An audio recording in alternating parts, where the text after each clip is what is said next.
So yes, hello everyone. We're really delighted to be here, and as Lenny said, I'm Zoe Dowling, and I'm presenting today with Aliza Pollack. And as the title indicates, today we're going to be talking about the new opportunities for qualitative research which arises in our connected mobile world. And we're going to just tell you a little bit about our experiences in delving into this, what we feel is a very exciting area. So just to kick us off, and let's see if I can maneuver this. There we go. How did we get here? Why did we start exploring this? Well, we thought about the gaps. We thought that we're missing some details, in that we know we want to be with people where they are, but of course naturally we can't be with them all the time. And on top of that, we know that talking about the experiences changes the dynamic, and it can just be them reflecting on it, it could be them using their memory, all of these things. It just changes what we get from people. So we, this very quickly brought us to mobile. These devices, which I'm sure many of you have, if not in your hand, to hand. Your iPhone, your BlackBerry, your Samsung Galaxy, and all the rest that are so popular. They're devices which we and consumers and everybody has. We're intimately familiar with them. We have established strong relationships with them.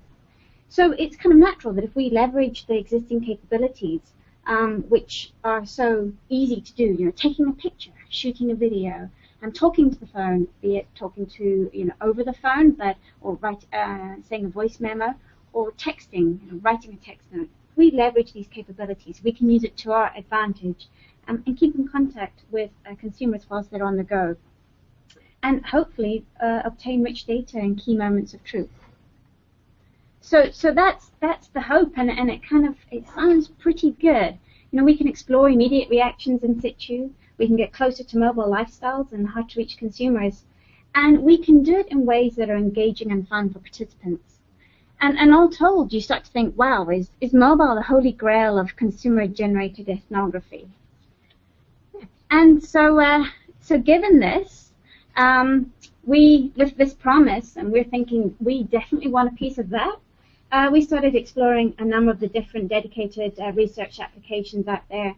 And applications, I should say, that there's some really great companies with fantastic offerings, and we started exploring them, and importantly, thinking about the different types of client problems that we could address with this new tool, this new methodology.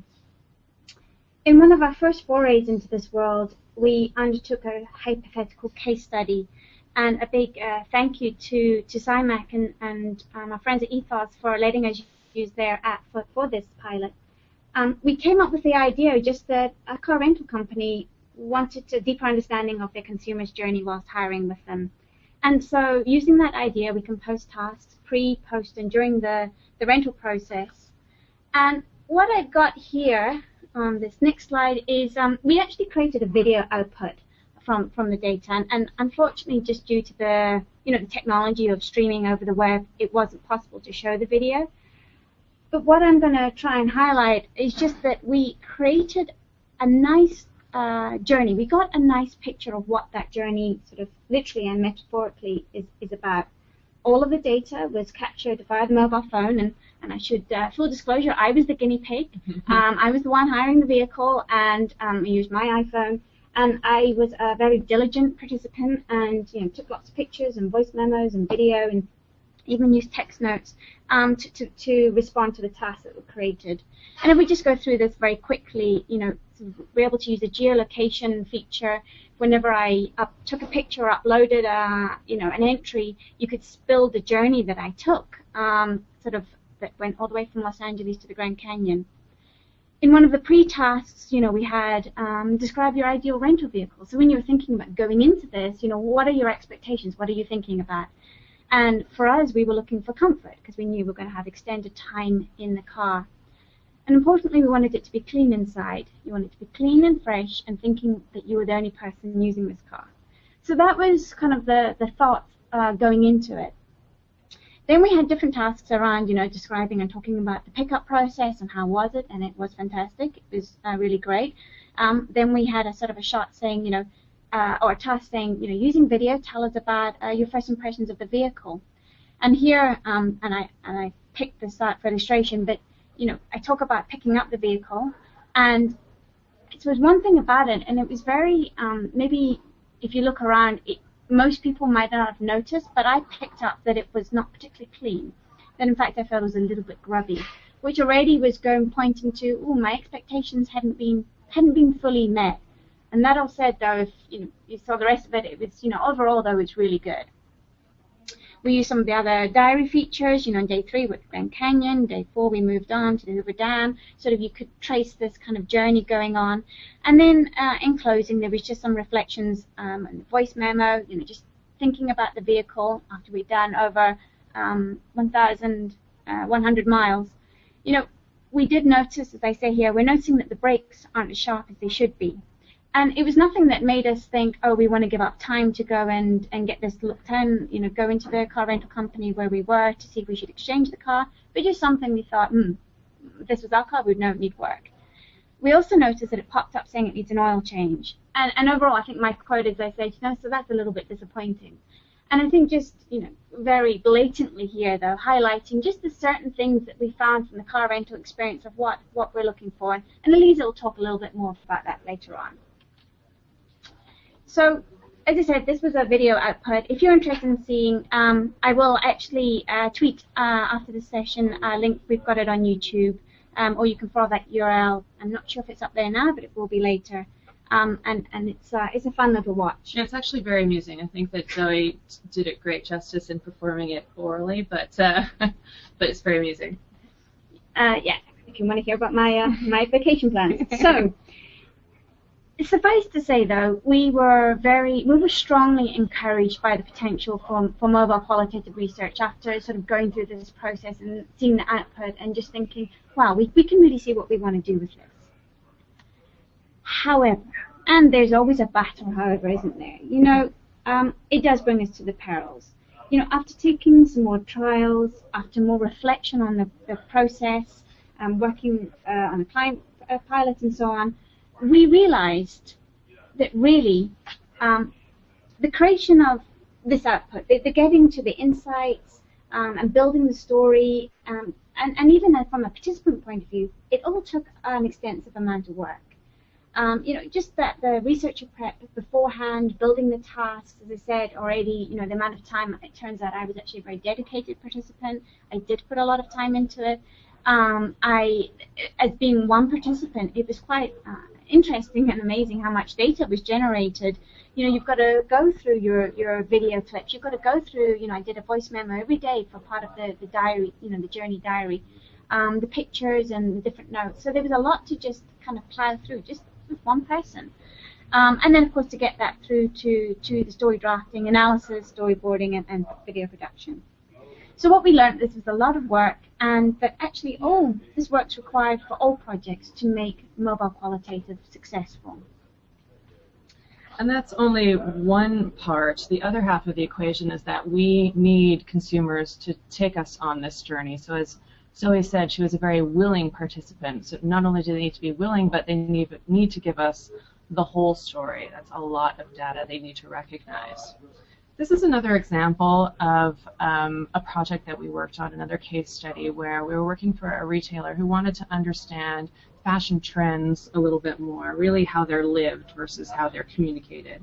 So we put together, we were talking to trend-setting youth, and we thought this is an incredible sample to really play with mobile, because for them, really, mobile is an appendage. So we put together a set of pre-task, and we were very specific about it. We asked them to go through their closets and go through their rooms and show some style items that really reflect their personal style. And in another incarnation of a qualitative research project, we probably would have done this through a diary, but we thought, let's take advantage of this technology that they have at their disposal. Let's see if we can really kind of get access to this immediacy. So if you can see from the pictures, the outputs were interesting, but they were pretty standard. They were pretty average. There's a picture of a bicycle with a tie on it. There's a pair of pants on it. So I mean, this guy is using his bicycle as a de facto clothing rack. It's interesting. It's not, it's not mind-blowing. You see his collection of colognes. That tells us a little bit about his style, about where he thinks he's going. But we noticed as we were looking at his footage, as he was panning over his armoire and his desk, that there's a picture of Tupac Shakur, a framed picture of Tupac Shakur. So we felt like this was accidental footage that really excited us, and we were wondering, well, what does this young, affluent Persian guy from an affluent neighborhood in Los Angeles see in Tupac? What does he see in this kind of, poet rocker? And for a qualitative researcher, this is really manna from heaven. And at this point in time with the app that we were using, we just didn't have the ability to probe. And we kind of lost that little piece of information, which was terribly sad. And what we realized from all of these case studies that we put together is that mobile really is a tool. And to get the most out of it, you really need to put the most in. So what does that mean? Well, while each project is customized, we feel at this point in time where the technology is and where consumers are with that technology, we feel like these broad steps should be followed. The first thing to think about is that it's really essential to consider your participant throughout the process. Keep it streamlined so they go from feeling that, oh, this is fun, to feeling involved, to actually feeling committed. So we put together this framework starting with, at the beginning, thinking about your study design. So how are you going to use mobile here? Are you going to use it in accompaniment with something else? We've got an online platform called AVID. So we can use it with that and follow up with them, possibly interviews, maybe focus groups, maybe a survey. At this point in time, our recommendation is to combine it with something so that you can always have that face-to-face catch-up with someone just in case. Sorry, that's us here in Los Angeles. Just busy here. Sorry. Such a great presentation. The cops came. So as I was saying, at this point in time, we really feel that mobile needs to be used in conjunction with something else so that you can always catch them, catch yourself, probe on something interesting that's come up. Then you really need to think about operating systems. There are a number of different operating systems out there across your sample. They're complicated. They represent some problems. You need to think through how you want to use them. You also want to think through all the mobile apps that are out there. You have a choice between dedicated qualitative apps like QualView or Ethos, those apps that really know our business, or you possibly want to work with something that consumers know that's more integrated and authentic to their lives. So maybe something like Evernote, which is just a kind of an app that grabs information. That's a choice that you have to think about. You also need to put together a very detailed, specific, but accessible instruction list. Again, you're asking them to be your cinematographers, your creative directors. They need some pointers. The same thing that's about the technology, but in terms of the content, you need to put together a very strong task list, and you need to think about your response mechanisms. We found that it's really helpful, if not extremely advisable, to actually link your task to a specific response mechanism. So make sure that task A is about audio or is about video, because if you leave it at this point to consumers' devices, no pun intended, you'll get a lot of pictures, and that's not going to help you as much as you want to be helped from this process.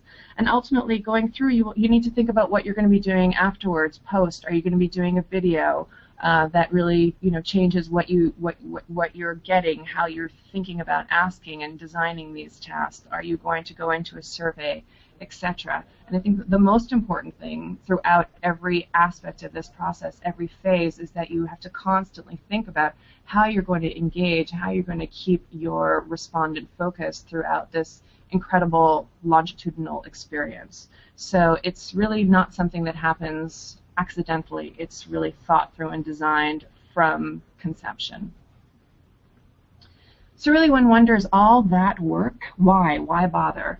Clearly, mobile is giving us access in fresh and meaningful ways. It got us to somebody's closet. It took us on Zoe's trip. It got us to details and moments that we as researchers simply couldn't have got to, and in a very fresh, meaningful, and inobtrusive way. So we just wanted to talk to you a little bit, very briefly, about all the benefits that some of these response options give you. Video, you have a very personal, authentic view into the consumer's world. Photo, sometimes the pictures does speak 1,000 words, and it's really helpful just to get all the data captured, and we as researchers make sense of them. Audio is very old school, but there's something incredibly authentic about it. When you're listening to people's ums and ahs and hesitations, you're really getting a sense of the emotionality and the personality beyond the words. Very rich detail. You also have notes. I mean, there are some moments where you need to be, the consumer or your respondent needs to be inobtrusive. So, for instance, when Zoe was at her car rental place, sorry, a little LA sound effect as well. When Zoe was at her car rental place, it was very crowded. It just would have seemed quite intrusive to start talking into her phone or start taking pictures or video. But this was a great place to write top of mind bulleted notes. And also we have this geolocation capability. So just going back to this rental car pilot, just wanted to show you what mobile did for us. So Zoe was talking about how it seemed a little grubby. Now, to the naked eye, it wouldn't have seemed grubby. It smelt like detergent. It was clean. It had been vacuumed. There was a little tiny dot, a speck of dirt. But the most important thing that this revealed, which we believe is important to this rental car company, is that this speck of dirt really punctured the illusion of ownership, of sole ownership. When you rent a car renters tell themselves the story that it's only been driven by them to mitigate how, uncomfortable, if not creepy, it is that hundreds, if not thousands, have been in this car. So this tiny speck of dirt just revealed that kind of illusion. And our recommendation to the car company would be to keep this story of sole ownership alive. It's not just about hygiene. It's not just about cleaning and vacuuming assiduously. It's about transporting people when they're in this space. And then just conscious of the time here, but just a very quick thought on how dedicated research apps, which are fantastic and very fit for purpose in many situations, but mobile can be used in many creative ways. And as Aliza had already said, that there's Evernote, there's other apps like that, and it's got us thinking, social sharing, liking, and pinning, for example, are very normal activities that are becoming ingrained in our everyday lives. And they offer, I should have said here, it's not just dedicated apps.